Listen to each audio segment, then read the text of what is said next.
دیکھیے اس رات کی جو ابتدا ہے وہ ایک عمل سے ہوگی جسے کہا جاتا ہے کہ یہ رات کی جو ابتدا ہے یہ جاگنے کے عمل، ساری رات آپ کو جاگنا ہے۔ اس کی حکمت کیا ہے؟ کیوں جاگیں؟ اتنا ثواب کیوں آپ کو دیا جا رہا ہے اس رات کو کہ اگر اس رات تمام آپ آج کی رات مکمل آپ جاگتی رہیں، ذرا سا بھی نہ سوئیں، ذرا سا بھی نہ سوئیں، اگر ساری رات جاگتی رہیں تو جیسے کہ آپ مفاتی میں بھی پڑھتی ہیں کہ اس کے تمام گناہ معاف ہو جائیں گے، خواہ آسمان کے ستاروں کے برابر ہوں، خواہ پہاڑوں کی جسامت کے برابر ہوں، اور خواہ دریاؤں کے پانی جتنے برابر ہوں۔ آج کی رات فقط جاگنے سے معاف ہو جاتی ہیں۔ ذرا زیادہ ثواب محسوس نہیں ہو رہا؟ ہم جیسے جن کا ظرفیت بہت کم ہے، واقعی ثواب بہت زیادہ لگتا ہے، لیکن وہاں وہ خالق کون و مکان کہ جس کے ظرف کی کوئی حد اور انتہا نہیں، وہ دینے کو تیار بیٹھا ہوا ہے، اور ہم ایک بہت سرسری انداز سے بس ایک رسم کے طور پر شب قدر آئی اور کس طریقے سے یہ رات گزر جائے، بس یہ جلدی جلدی ٹک لگا کے ہم اس اعمال کو انجام دے دیں، اور بس اپنے ایک لحاظ سے جان چھڑانے والا جو ہے وہ عمل اس کو سمجھیں، یہ انتہائی بدنصیبی والی بات ہے۔ اچھا، جاگنا کس انداز سے اسلام تقاضا کرتا ہے راتوں میں جاگنے کو؟ دیکھیے، یا تو علم کے لیے اور عبادت کے لیے راتوں کو جاگیے، علم اور عبادت کے لیے۔ سونا جو ہے وہ دیکھیے قبر کے لیے اٹھا رکھی،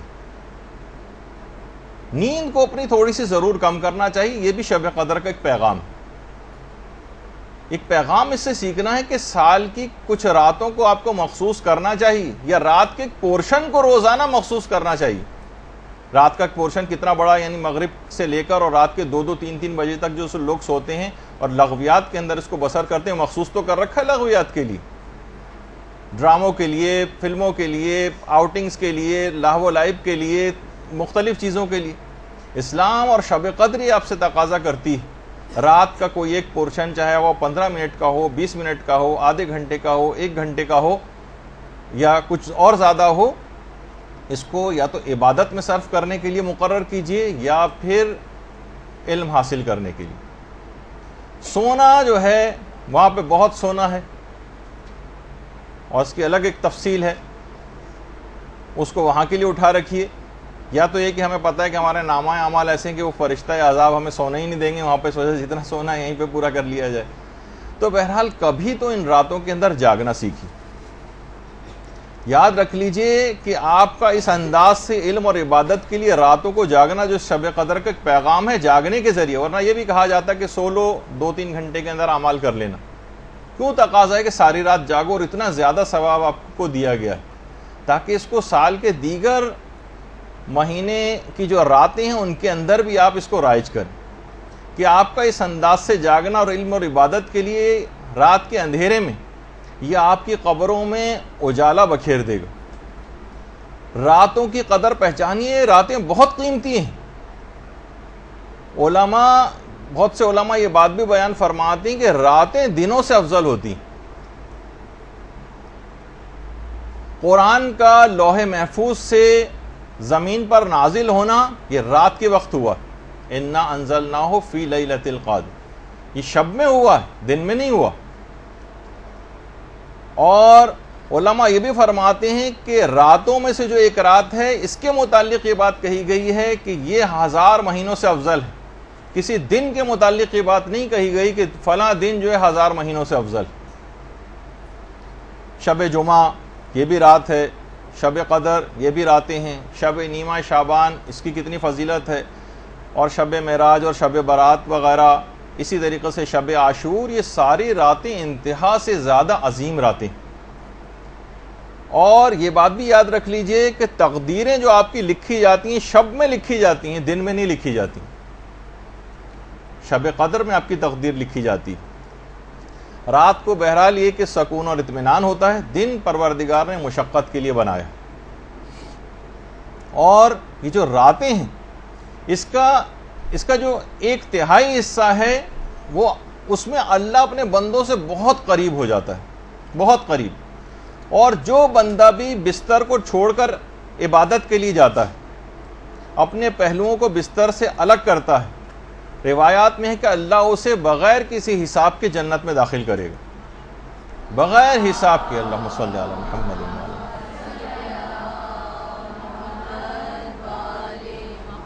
علامہ میر حامد حسین لکھنوی فرماتے تھے کہ شیخ مفید جو تھے یہ رات میں بے انتہا کم سویا کرتے تھے, بہت کم سوتے تھے, اور سوائے 3 کاموں کے رات کو کسی اور طریقے سے نہیں گزارتے تھے.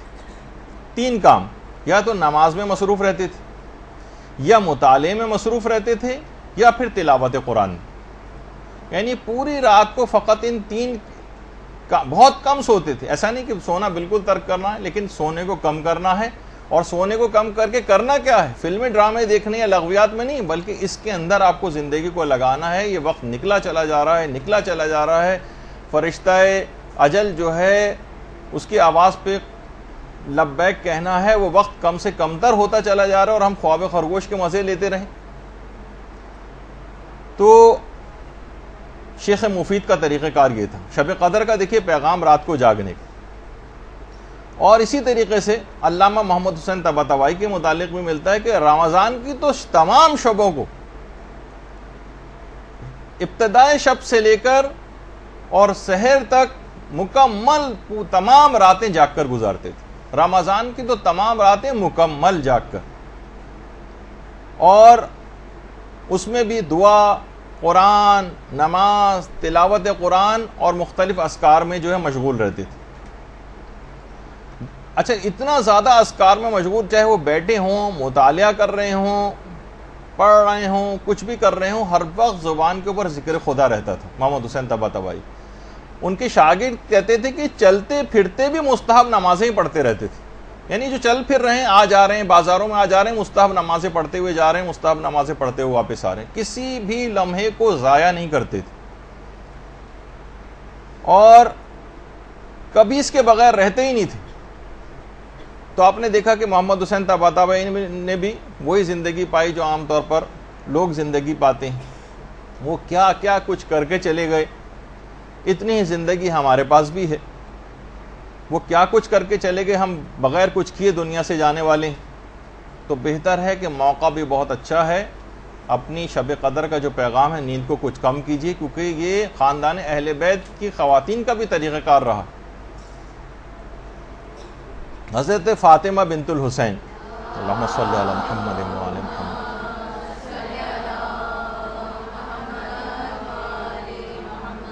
جو امام حسن کی بہو تھی, حسن مثنیٰ سے جن کی شادی ہوئی تھی, پوری رات عبادت میں قیام میں بسر کرتی تھیں اور پورے دن روزہ رکھتی تھیں.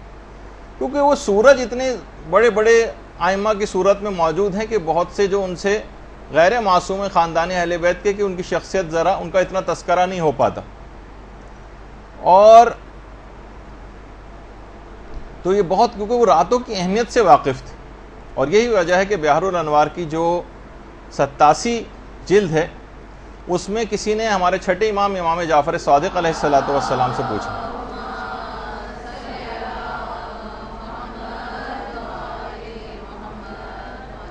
کسی نے پوچھا کہ مولا, ایک شخص یہ کہتا ہے کہ پیغمبر اسلام نے یہ بات کہی ہے, یعنی پیغمبر سے اس بات کو کوٹ کرتا ہے کہ شب کی, رات کی ایک ساعت ایسی ہے کہ جس میں پروردگار عالم اپنے بندوں کی جو دعا کریں وہ ضرور قبول کرتا ہے, جو دعا کریں. کیا یہ بات صحیح ہے؟ پیغمبر نے ایسا کہا ہے, رات کی کوئی ساعت ایسی ہے؟ امام نے فرمایا کہ ہاں ایسا ہی. کہا کہ مولا وہ وقت کون سا ہے؟ فرمایا نصف شب سے لے کر رات کے آخری 1/3 حصے تک. نصف شب سے یعنی سمجھیں وہ 12 ساڑھے 12 کے قریب کا جو وقت ہوتا ہے, وہاں سے لے کر اور جہاں سے رات کا آخری 1/3 شروع ہوتا ہے, یہ خاص وقت ہے کہ پروردگار اس میں جو دعا کریں گے وہ قبول کرے گا, جو دعا کریں گے وہ قبول کرے گا.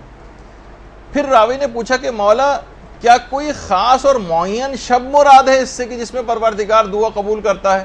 امام نے فرمایا نہیں, ہر شب, ہر شب, ہر رات. ہم لوگ کتنا زیادہ بہت ساری دعائیں قبول کروانے کے لیے کتنی تگ و دو کرتے ہیں, کا خاص وقت نصف شب سے لے کر رات کا آخری 1/3 حصہ جہاں سے شروع ہوتا ہے. سمجھیں جیسے 12 بجے سے لے کر اور 3 بجے تک کے درمیان کا وقت, یہ خاص طور پر عبادت کا ہے، اس میں کچھ نہ کچھ نماز شب وغیرہ کے لحاظ سے اپنے آپ کو عادی بنانا ہے، جس کا بھی آگے چل کر تذکرہ آئے گا، اور اسی میں اپنی دعاؤں کے لیے بھی مخصوص کیجئے کہ ہر دعا لازماً پروردگار نے اور ہر شب کے لیے حکم ہے، کوئی مخصوص شب بھی مراد نہیں۔ اور پیغمبر اسلام کا ایک عجیب طریقہ کار تھا۔ پیغمبر اسلام اس طرح سے راتوں کو جاگتے تھے کہ کئی دفعہ اٹھتے تھے اور سوتے تھے، کھڑے کھڑے تھک جاتے تھے تو بیٹھ کر عبادت انجام دے لیتے تھے۔ اور یہ بات بھی یاد رکھ لیجئے کہ ضروری نہیں ہے کہ آپ کہ بیٹھ کر جو پڑھی جاتی ہیں نماز، اس میں آپ 2 رکعت، 1 رکعت کے بجائے 2 رکعت ہی پڑھنا ضروری نہیں، ایسا نہیں۔ تو بہرحال البتہ لیٹے لیٹے پڑھنے کی اجازت نہیں، تھک جائیں تو بیٹھ کر پڑھنے کی اجازت ہے۔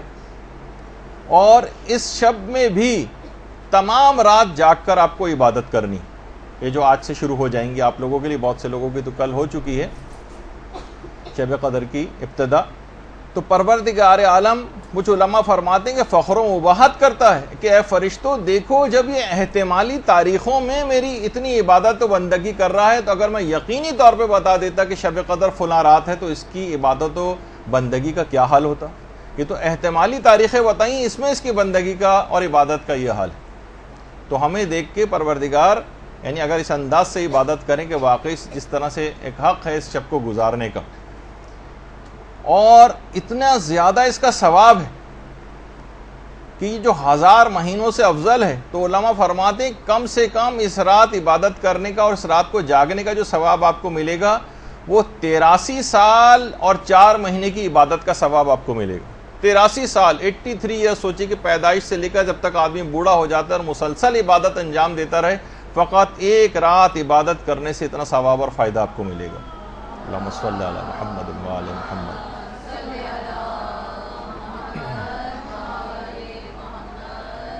اب یہ جو اس شب داری کا جو ابتدا ہوئی ہے، یعنی رات میں کسی حد تک جاگنا، یہ آپ کو شب قدر کے اس سے پیغام لینا ہے کہ اب سال کی دیگر راتوں میں میں اپنی راتوں میں کوئی ایک وقت عبادت خدا کے لیے، چاہے وہ ویکینڈ ہو، چاہے وہ عام راتیں ہوں، علم حاصل کرنے کے حوالے سے، تلاوت قرآن کرنے کے حوالے سے، نمازیں اپنی قضا واجبات ادا کرنے کے حوالے سے کوئی ایک وقت ضرور مقرر کر لیں، ورنہ یہ وقت گزر جائے گا اور یہاں تک کہ ہمیں لوگوں کے کندھوں پر سوار ہو کے اپنی فائنل ڈیسٹینیشن تک پہنچ جانا ہو۔